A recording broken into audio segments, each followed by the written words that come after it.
વિષય ગણિત પ્રકરણ 15 આલેખનો પરિચય। તો આપણે આગળ ધોરણો ભણી ગયા છે। લંબ આલેખ કોને કહેવાય, પછી દ્વિલંબ આલેખ, પછી વર્તુળ આલેખ, બરાબર, પછી સ્તંભ આલેખ। તો આલેખ ક્યારે વપરાય, તો આલેખનો ફાયદો શું, તો કે કોઈ પણ માહિતી દર્શાવવા માટે આલેખનો ઉપયોગ થાય છે।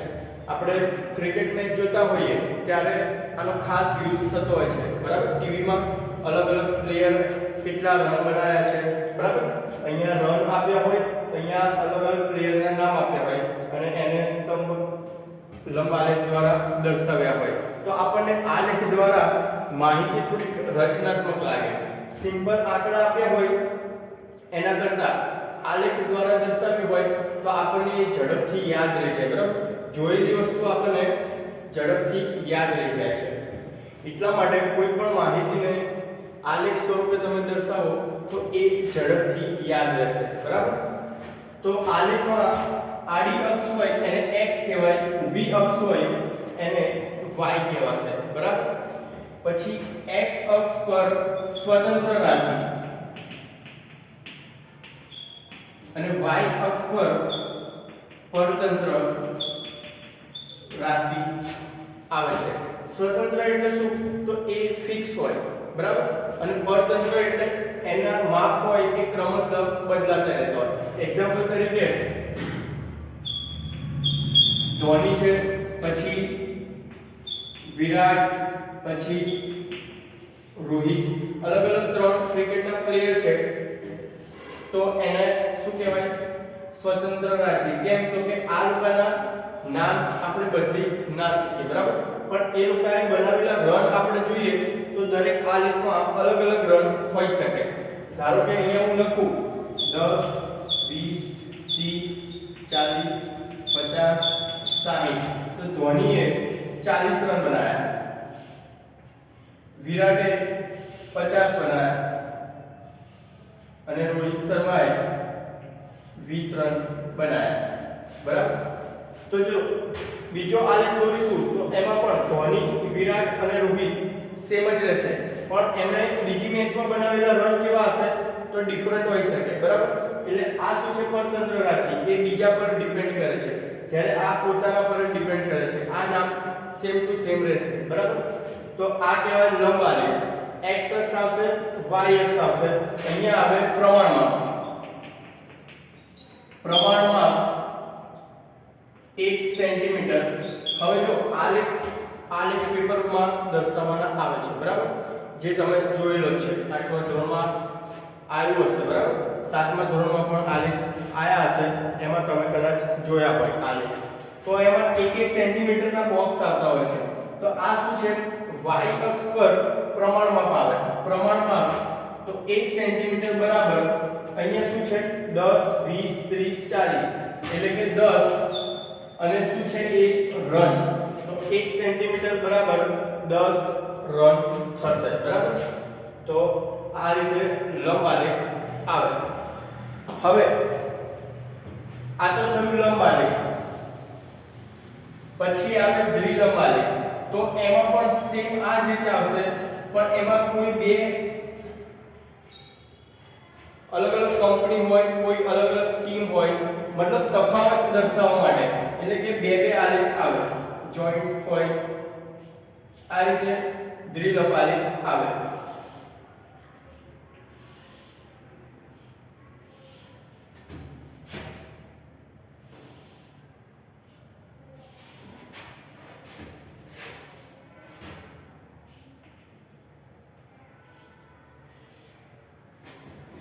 બરાબર, તો અહીંયા જો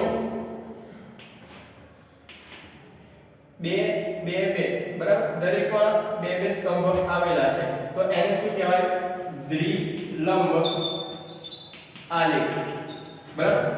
કોઈ બે કંપની હોય, કોઈ બે ક્રિકેટ ટીમો હોય, કોઈ બે વિદ્યાર્થીના માર્ક્સ આપ્યા હોય અલગ અલગ પરીક્ષામાં, મતલબ કમ્પેરિઝન કરવી હોય તો એના માટે દ્વિલંબ આલેખ આવે, બરાબર।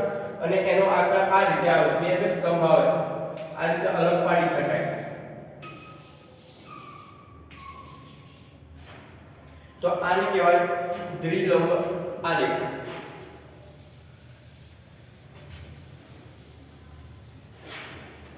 પછી આ જ કેટેગરીમાં બીજી રીત આવે સ્તંભ આલેખ.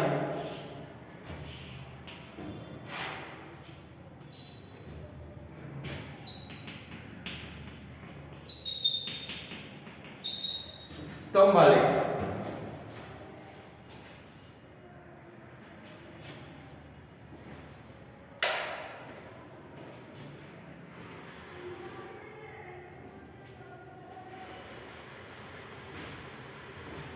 તો સ્તંભ આલેખ ક્યારે વપરાશે? તો જો કોઈ પણ માહિતી આપી હોય એ વર્ગ સ્વરૂપે હોય, કોઈ પણ માહિતી વર્ગ સ્વરૂપે આપી હોય, બરાબર? વર્ગ એટલે 5 થી 10, 10 થી 20, 20 થી 30 એ પ્રમાણે વર્ગ આપ્યો હોય, બરાબર?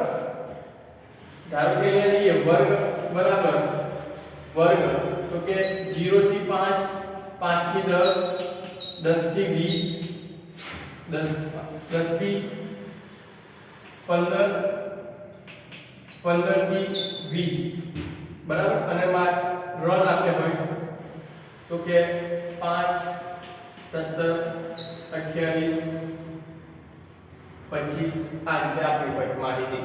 તો એમાં સ્તંભ આવશે, પણ કેવા આવશે?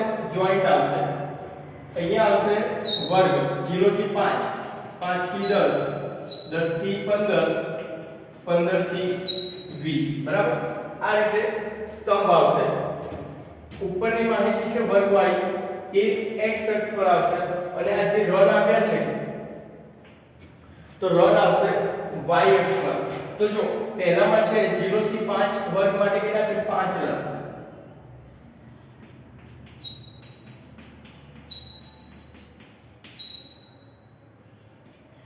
તો આ રીતે આવશે, બરાબર? પછી છે 5 થી 10 વર્ગ માટે 17 રન. તો 5 થી 10 વાળું છે એમાં થઈ જશે 17 રન. તો આ રીતે આવશે. પછી છે 28 રન 10 થી 15 માટે. તો 10 થી 15 માટે 28 ક્યાં આવશે? 25 કરતા વધારે.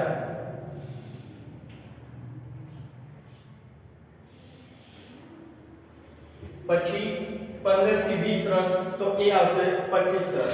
25. તો આ રીતે જોઈન્ટ આવશે. લંબ આલેખમાં અને આમાં ફરક શું છે? તો લંબ આલેખ હતો એમાં અલગ અલગ આવતા હતા, ભેગા નહોતા આવતા.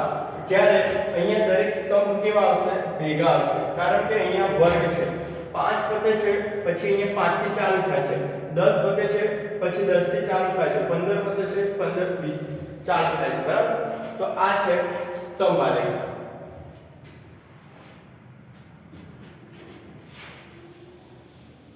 હજી એક આલેખ આવે છે વર્તુળ આલેખ, બરાબર? તો વર્તુળ આલેખ ટકામાં આપ્યા હોય. એક વર્તુળ એટલે 360 ડિગ્રી. એક વર્તુળ એટલે 360 ડિગ્રી, બરાબર? તો વર્તુળ ક્યારે આપ્યું હોય? તો કે અલગ અલગ કોઈ માહિતી આપી હોય કે કેટલા ટકા છે એના માટે આપી હોય, બરાબર?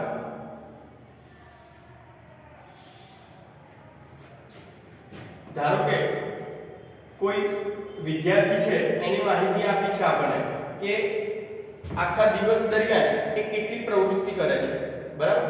તો આ અડધો ભાગ થયો એટલે કે 50%. 50% આખા જસ્ટ ફોર એક્ઝામ્પલ છે. પછી આ ટોટલ 100 ભાગ છે, 100% છે, તો અડધો ભાગ એટલે કેટલા થાય? 50%. પછી અડધાનો અડધો, તો આ થશે 25%. અને આમાં પણ અડધાનો અડધો છે એમાં પણ 12.5%, અને અહીંયા પણ 12.5%.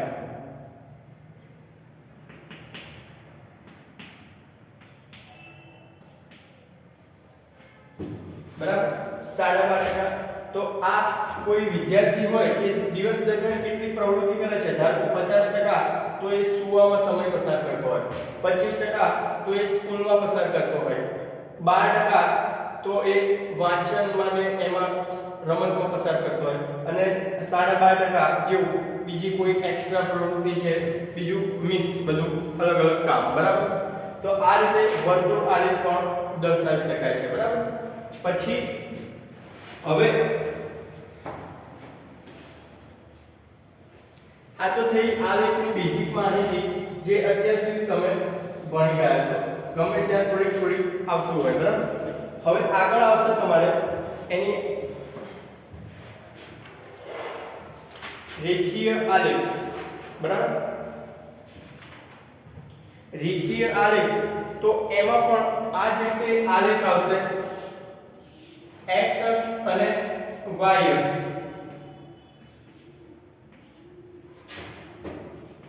એમાં પણ આ જ રીતે x અક્ષ અને y અક્ષ આવશે, પણ એમાં શું આવશે? રેખા સ્વરૂપે દર્શાવવાનું, કોઈ સ્તંભ કે એવું કંઈ ના આવે, પણ એમાં ફૂટપટ્ટીની મદદથી એક સ્ટ્રેટ લાઈન બનાવવાની આવે,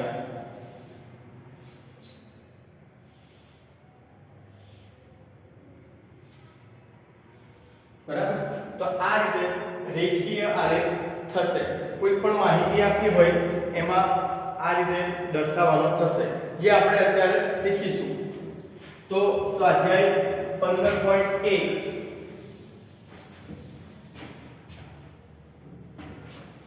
સ્વાધ્યાય 15.1 પ્રશ્ન નંબર 1.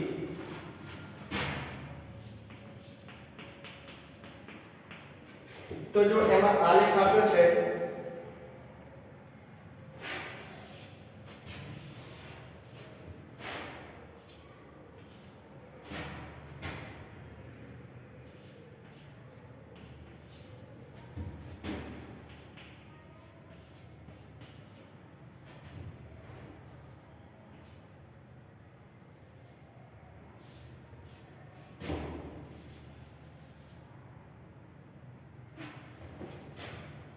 અહીંયા સમય આપ્યો છે અને આ બાજુ આપ્યું છે તાપમાન.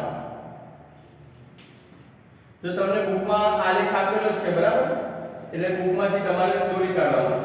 34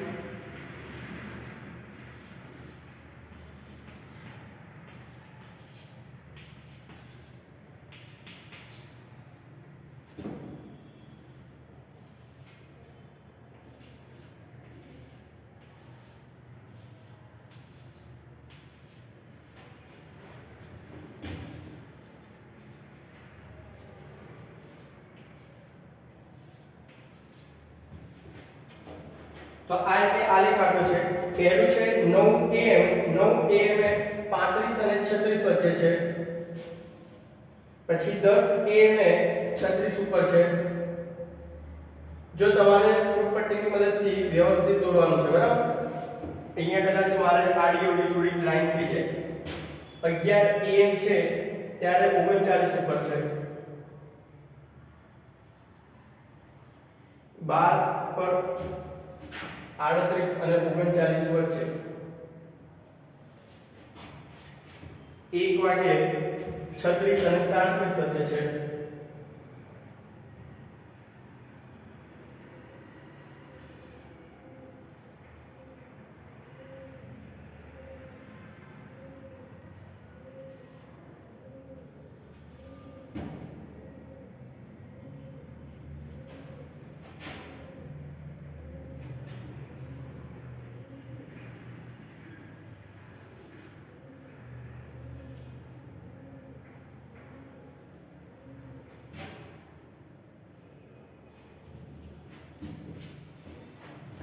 તો આ રીતે આલેખ આપેલો છે. ફૂટપટ્ટીની મદદથી લાઈન દોરવાની છે.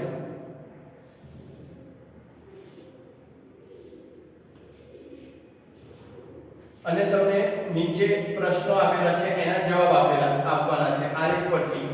તો પ્રશ્ન નંબર 1 છે આ, કે બપોરે 1 વાગે દર્દીના શરીરનું તાપમાન શું હતું? બપોરે 1 વાગે દર્દીના શરીરનું તાપમાન શું હતું? જો અહીંયા તમને આ કંઈક દેખાય છે, બરાબર, આડું તમારી બુકમાં પણ આપેલું છે. તો આ વસ્તુ ક્યારે યુઝ થાય? જો અહીંયા 0 થી સ્ટાર્ટ ના થતું હોય, બરાબર, ડાયરેક્ટ આપણે 34 તાપમાન લીધું, 34 35 36 37 38 39 40. જો 0 થી કે 1 2 3 એ રીતે હોય તો અહીંયા સ્ટ્રેટ લાઈન તમે દોરવાની થશે પણ જો ડાયરેક્ટ તાપમાન કોઈ પણ કિંમત ડાયરેક્ટ અહીંયા ચાલુ થાય અડધી આગળની કિંમતો ના આપી હોય ત્યારે આ રીતનું નિશાન બનાવવાનું બરાબર જો બપોરે 1 વાગે દર્દીના શરીરનું તાપમાન શું હતું તો 1 વાગે અહીંયા છે તમને સમય આપ્યો છે અને અહીંયા છે તાપમાન અંશ સેલ્સિયસ અહીંયા સમય છે અહીંયા છે તાપમાન અંશ સેલ્સિયસ તો 1 વાગે અહીંયા આપણને આપ્યું છે તો 36 અને 37 વચ્ચે છે જો તમે બુકમાં જોશો બરાબર તો બુકમાં લાઈનો ડ્રો કરેલી છે બોક્સ તો 36 અને 37 ની વચ્ચે હશે તો 36 અને 37 ની વચ્ચે એટલે 36.5 અંશ સેલ્સિયસ બરાબર 36.5 અંશ સેલ્સિયસ થશે પછી બીજો પ્રશ્ન દર્દીના શરીરનું તાપમાન 38.5 અંશ સેલ્સિયસ ક્યારે હતું તો અહીંયા 38 અને 39 વચ્ચે 38.5 આવશે તો 38.5 ક્યારે હતું તો અહીંયા જોવાનું આ ટપકું છે ત્યાં તો આ ટપકું છે 12 વાગે તો બીજામાં આવશે 12 વાગે 12 વાગે દર્દીના શરીરનું તાપમાન 38.5 અંશ સેલ્સિયસ હતું પછી સી કે આ સમગ્ર સમય દરમિયાન દર્દીનું તાપમાન બે વખત સરખું રહ્યું તો આ બંને સમય કયા હતા તો જો અહીંયા તાપમાન એક અહીંયા અને અહીંયા સ્ટ્રેટ લાઈન છે બરાબર એનો મતલબ આ તાપમાન સરખું રહ્યું હતું તો આ કેટલા વાગે હતું 1 વાગે અને આ હતું 2 વાગે તો 1 વાગે અને 2 વાગે 1 અને 2 વાગે સરખું હતું બરાબર 1 અને 2 વાગે સરખું હતું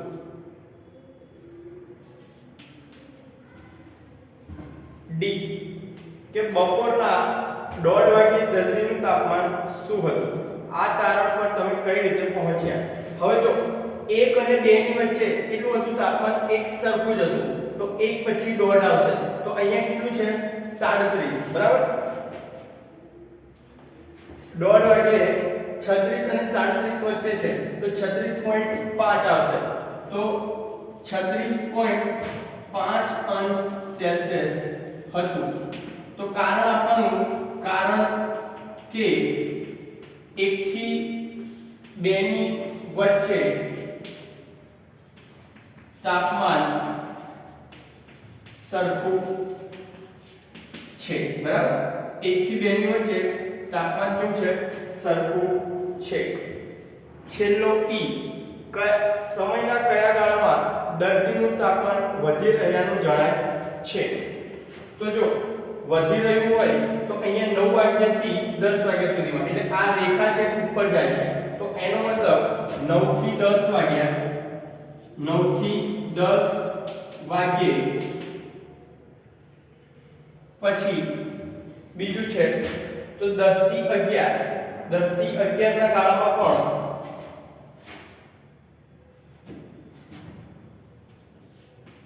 10 થી 11 વાગ્યે 10 થી 11 વાગ્યે અને ત્રીજું છે 2 થી 3 તો 2 થી 3 વાગ્યે બરાબર તો આ ત્રણ સમય એવા છે જ્યારે દર્દીનું તાપમાન વધી રહ્યું છે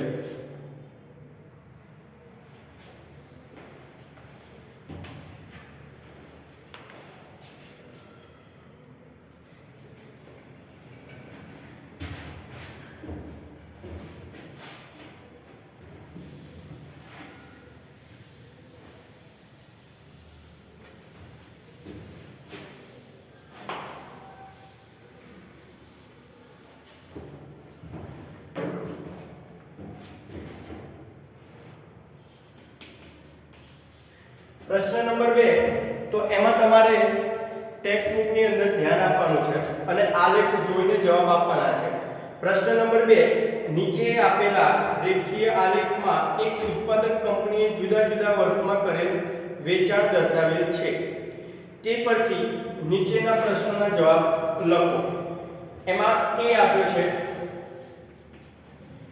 અને એમાં પણ પહેલું વર્ષ 2002 અને બીજું વર્ષ 2006 માં કેટલું વેચાણ થયું હતું. તો જો તમને આલેખ આપ્યો છે એમાં નીચે વર્ષ આપ્યા છે x અક્ષ ઉપર અને y અક્ષ ઉપર તમને વેચાણ આપેલું છે કરોડમાં, બરાબર. તો વર્ષ 2002 અને વર્ષ 2006 માં કેટલું વેચાણ થયું હતું. તો જો આલેખમાં 2002 છે એની ઉપર ટપકું આપેલું છે તો એ 4 છે એની બાજુમાં આપેલું છે. તો વર્ષ 2002 માં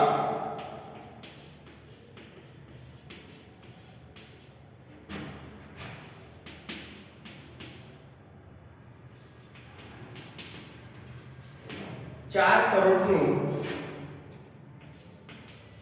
વેચાણ થયેલું છે. વર્ષ 2002 માં 4 કરોડનું વેચાણ થયેલું છે અને વર્ષ 2006 માં તો 2006 છે એની ઉપર ટપકું ક્યાં આપ્યું છે તો 8 વાળી લાઈન છે એની જોડે. તો વર્ષ 2006 માં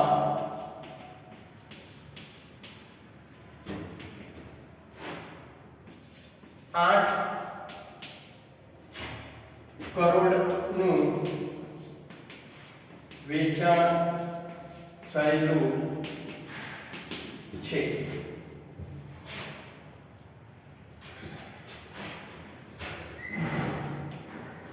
બી, વર્ષ 2003 અને વર્ષ 2005 માં કેટલું વેચાણ થયેલું છે.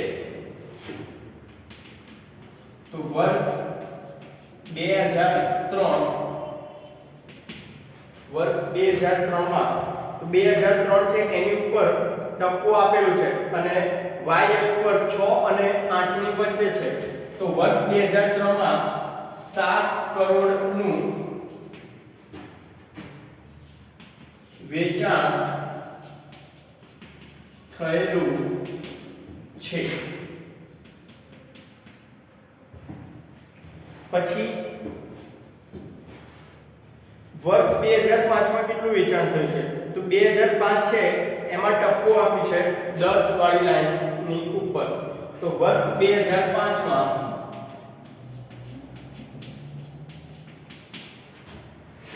10 કરોડનું વેચાણ થયેલું છે. વર્ષ 2005 માં 10 કરોડનું વેચાણ થયેલું છે, બરાબર. તો આ રીતે માહિતી શોધીને લખવાની. પછી સી આપ્યો છે વર્ષ 2002 અને વર્ષ 2006 ના વેચાણ વચ્ચે કેટલો તફાવત હતો. તો જો વર્ષ 2002 અને 2006 ના વેચાણમાં કેટલો તફાવત હતો તો 8 કરોડ માઈનસ 4 કરોડ. 2006 માં 8 કરોડનું વેચાણ થયું છે અને 2002 માં 4 કરોડનું વેચાણ થયું છે. તો કેટલો આવશે જવાબ 4 કરોડ. 8 કરોડ માઈનસ 4 કરોડ એટલે 4 કરોડ, બરાબર. તો વર્ષ 2002 અને 2006 ના વેચાણ વચ્ચે 4 કરોડનો તફાવત છે. કયા બે ક્રમિક વર્ષના વેચાણ વચ્ચેનો તફાવત મહત્તમ છે. કયા બે વર્ષના વેચાણ વચ્ચે મહત્તમ તફાવત છે તો જો આલેખ પરથી આપણે જોઈએ તો 2004 અને 5 2004 અને 5 ની વચ્ચે જે રેખા દોરેલી છે એ સૌથી વધારે લાંબી છે, બરાબર. તો વર્ષ 2004 અને 2005 વચ્ચે વર્ષ 2004 અને 2005 વચ્ચે મહત્તમ તફાવત છે.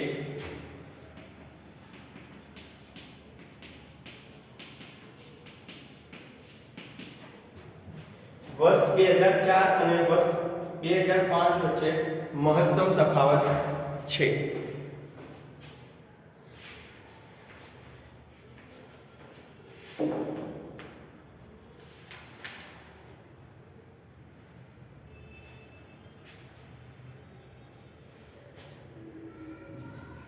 તો આ રીતે કોઈ પણ આલેખ આપ્યો હોય એના પરથી તમારે પ્રશ્નોના જવાબ લખવાના થાય. બરાબર?